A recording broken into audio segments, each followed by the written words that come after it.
Okay, hey, Lori had a question about number 19 on the, or question 17.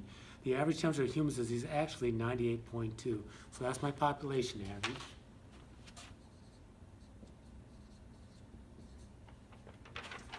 With a standard deviation of 0.12, what is the probability of 10 patients? So that's my sample size is 10. Having an average temperature of 98.4 degrees by random chance.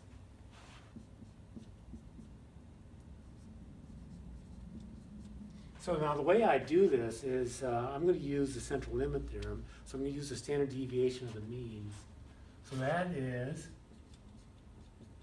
my standard deviation divided by the square root of my sample size, 10. So I'm going to plug in my numbers.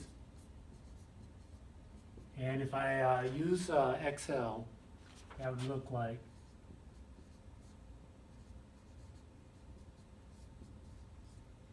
and I crunch through, that gives me 0.0379 on out.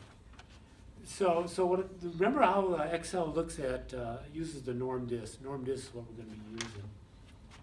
So I got my bell curve. I get some point of interest.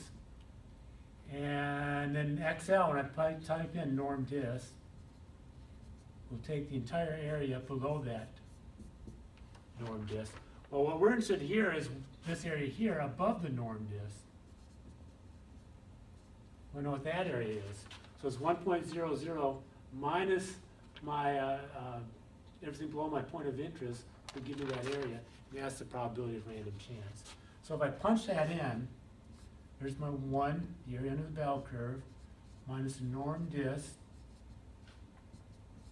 My point of interest, 98.4.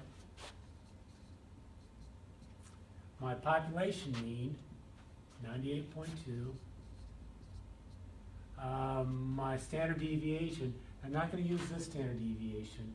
I'm going to use the standard deviation of the means, and true. I want everything above that point of interest.